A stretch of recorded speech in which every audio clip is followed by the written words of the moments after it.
What is going on, ladies and gentlemen? AJ Good here at the House of Masks, and welcome back to the definitive Slipknot mask history series. This is the series where I set out to catalog every single Slipknot mask worn by every single Slipknot member, and today's entry is the very last OG member, and by that I mean the members that were in the 99 to 2013 lineup. Sid, Joey, Paul, Chris, Jim, Craig, Clown, Mick, and Corey to be exact. We are doing Corey Taylor today, and after this we will get around to some of the ex-members, some of the new members, and everything in between. So let's not waste any more time, let's get on into Corey Taylor's MFKR. I'm not really sure that I want to call this Mate Feed Kill Repeat, but we will go ahead and call it Mate Feed Kill Repeat. Well, let's go.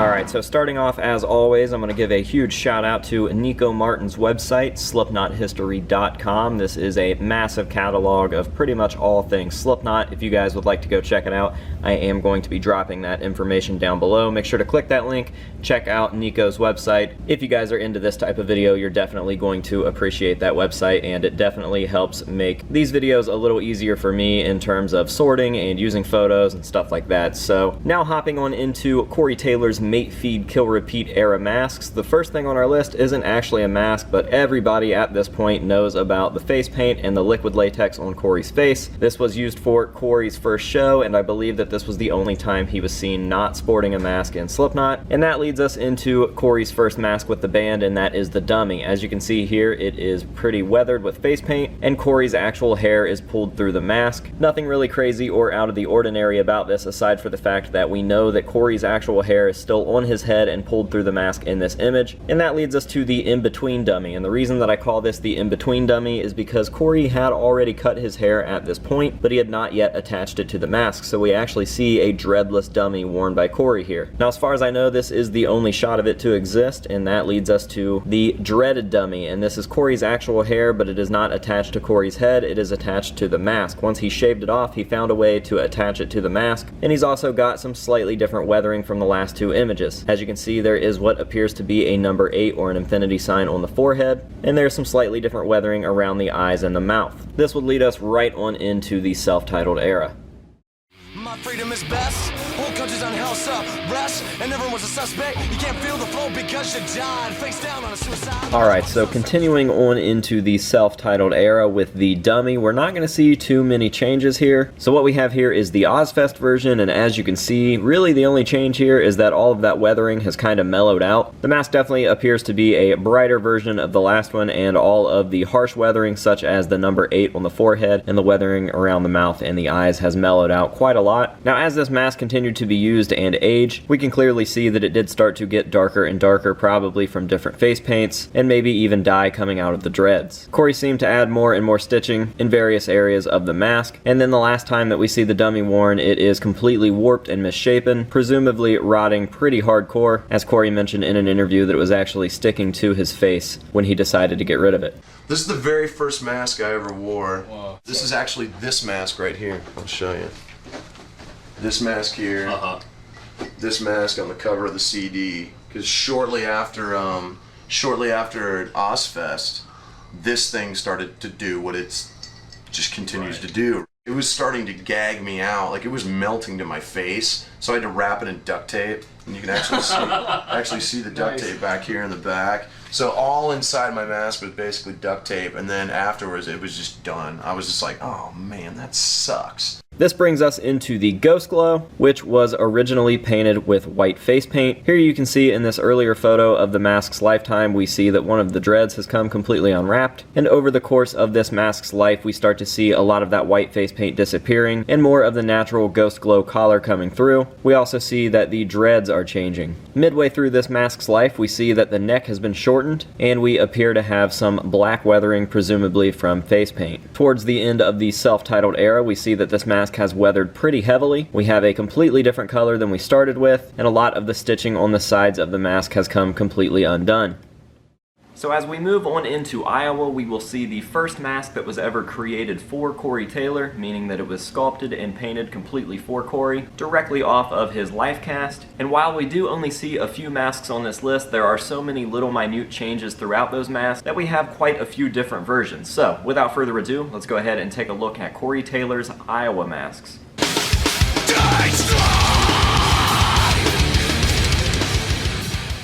Alright, so kicking off Iowa, we have what is referred to as the promo mask, and Corey's Iowa mask would follow in suit with the same general idea as the dummy and the ghost glow. Clearly we see a stitched together mask here that is accompanied by dreads. Now these dreads were not Corey Taylor's, these were made for the mask, and this original promo mask seems to fit the same general idea as the dummy and the ghost glow right up to the paint job. We've got this very weird, dirty, textured paint job that would change from photo shoot to photo shoot, and that leads us into the second version of the mask, and that is what we refer to as the Left Behind mask. Here we see a much darker paint job with a smeared out upside down cross on the forehead, and this mask would undergo some changes as well. Different weathering and face paint added to the mask would give it a very strange decaying look, and eventually a lot of that would disappear as well, just exposing some raw latex. This would continue until Corey got yet another version of the mask, which we would refer to in the hobby as the Pledge of Allegiance Iowa Corey. Here you can see it in its newest clean state, and again this mask would go through some changes via various weathering, and Corey changing the mask with face paint. Here we see a pretty infamous shot with the blood on the forehead, and here we see it towards the end of its life. The blood stains are still visible and the mask is starting to crack. Since these Iowa masks were foam latex, they soaked in a lot of the moisture from sweat, face paint, and water, meaning that the mask would expand and expand until you could visibly see the latex on the outside cracking through the paint job. Next up we have the Disaster Pieces mask. This was just a plain grayish white version of Corey's Iowa mask, and again we would see this one go through some changes as well, not only with the weathering, but with an added 3 on the face for the Freddy vs. Jason premiere. This was Corey's way of letting everyone know that they were working on a third album. We later see this mask during the recording of the Volume 3 cycle with the dreads removed. And this would do it for us for Corey's Iowa mask, leading us into Volume 3.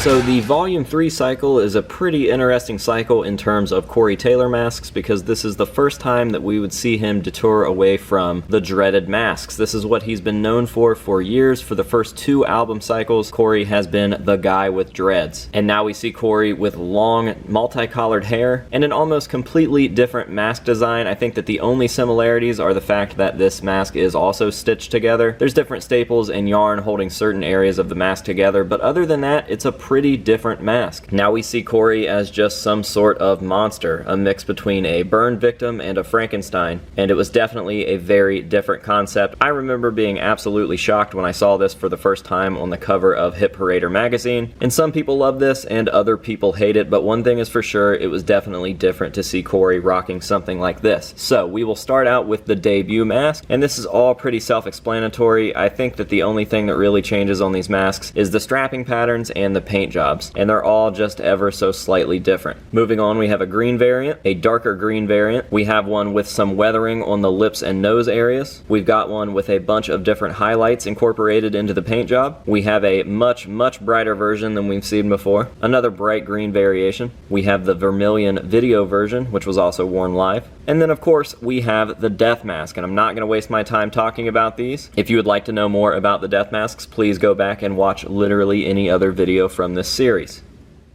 Arriving at the All Hope Is Gone era, we now have maybe the most controversial Corey Taylor mask of all time, maybe the most controversial Slipknot mask of all time, and I only say maybe because Corey Taylor has recently outdone himself with his new We Are Not Your Kind mask. I cannot stress to you guys how much people either love the All Hope Is Gone mask or hate the All Hope Is Gone mask, and there's never an in-between. No one is ever just fine with it. They either really like it and think that it's the coolest, most inhumane thing ever, or they think that it's very boring and effortless and plain, and they're sick of seeing it because Corey used it for so long. But regardless, I guarantee there are way more variants of this mask than you know. So let's hop on into the All Hope Is Gone era and take a look at Corey's AHIG masks.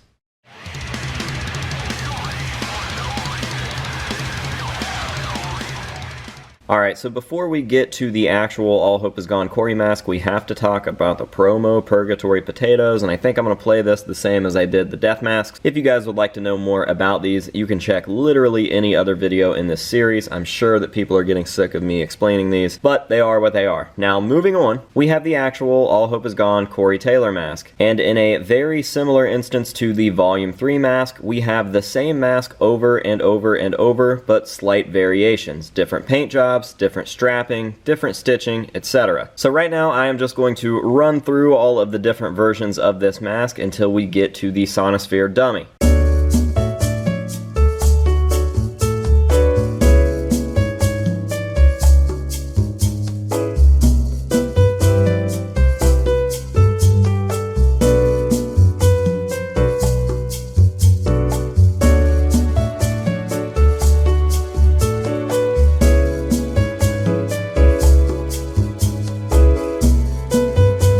Now, we finally get to the Slam Dummy, aka the Sonosphere Dummy, and the reason that it's called the Sonosphere Dummy is because it was debuted at Sonosphere in 2011. They were doing the Paul Gray memorial shows, and a lot of the band came out wearing old school style masks. Jim had a Jester recast conversion, Chris had a Liar recast conversion, and Corey was sporting a Slam Dummy rather than a Crash Test Dummy because the Slam Dummies were a lot easier to find at this time, and it was partially converted, and it really looked fucking goofy if we're being honest here. But it is what it is. It is a Corey Taylor mask, and it is a Corey Taylor All Hope Is Gone mask. And last but not least on the All Hope Is Gone list, as always, is yet another death mask. This would actually be the third variation that we would see from Corey, because during the Volume 3 era, we saw an uncut version, a cut version, and now we have this new Mayhem version that features only the mouth slightly cut. These would be worn at Mayhem Fest for the meet and greets.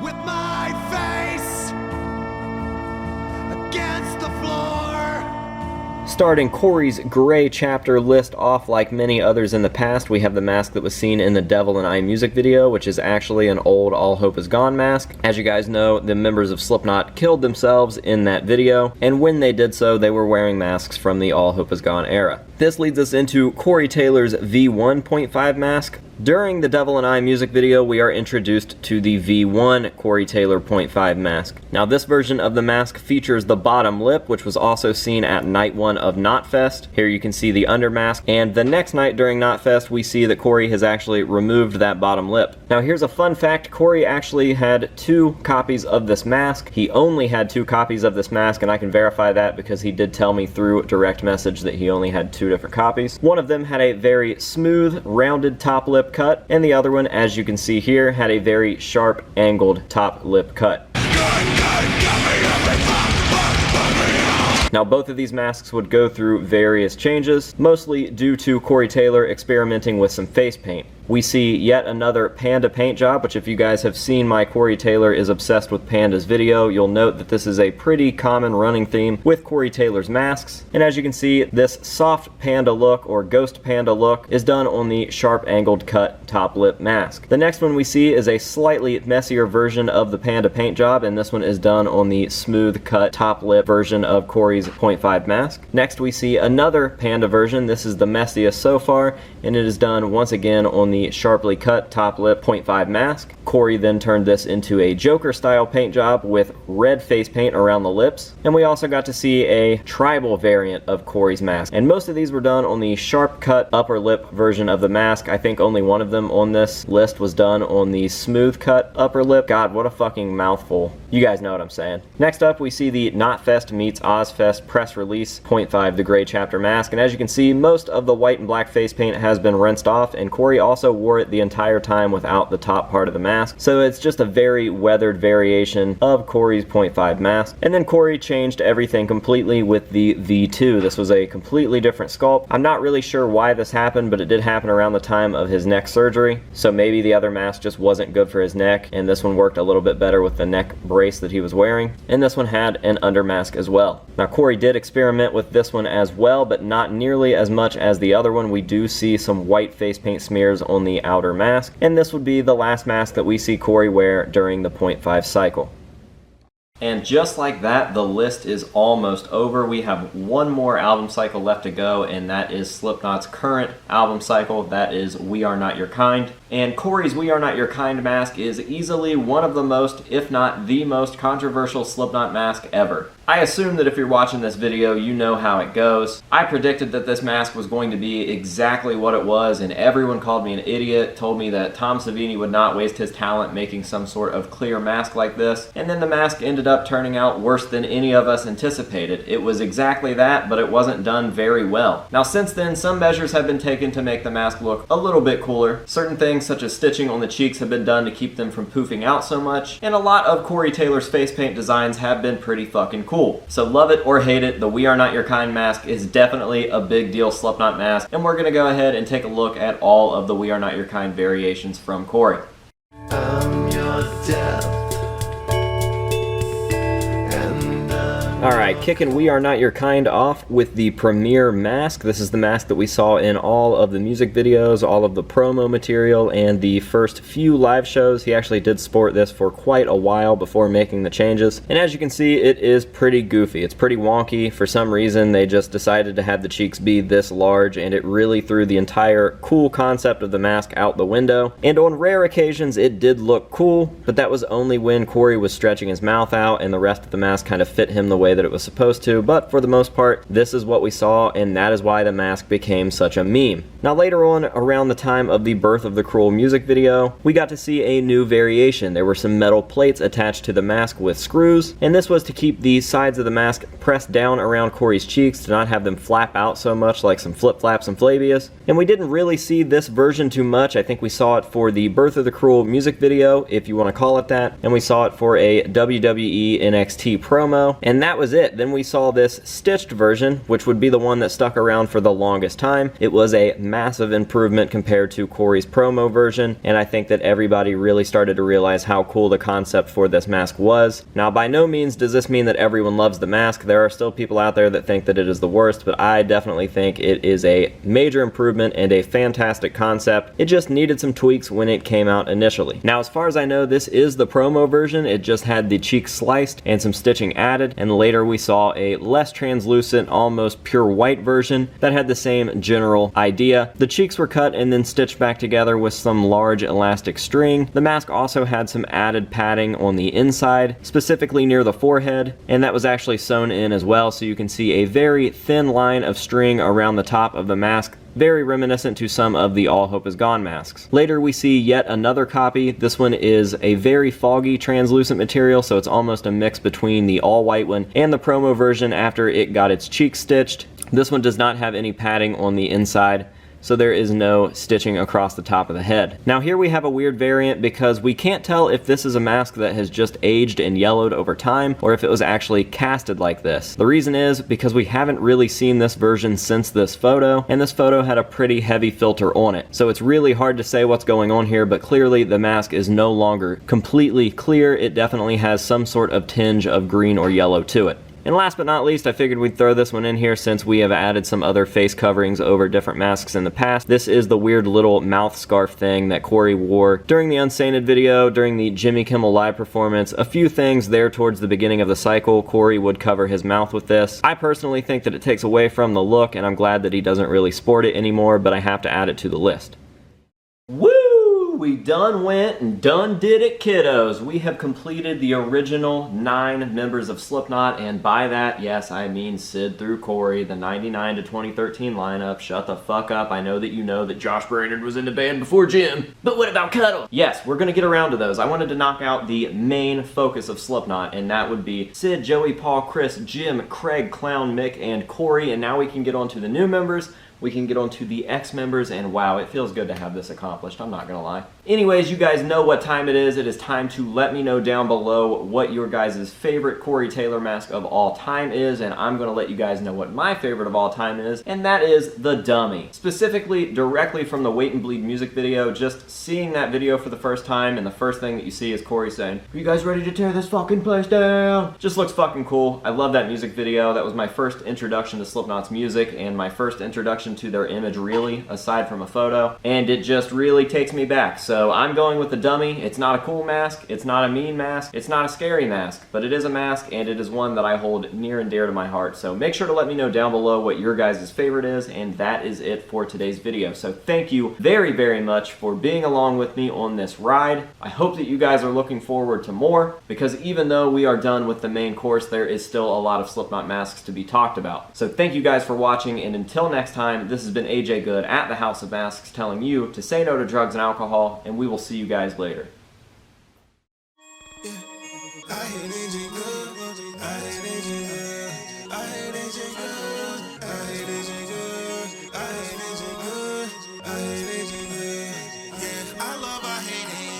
You need to put a mask on.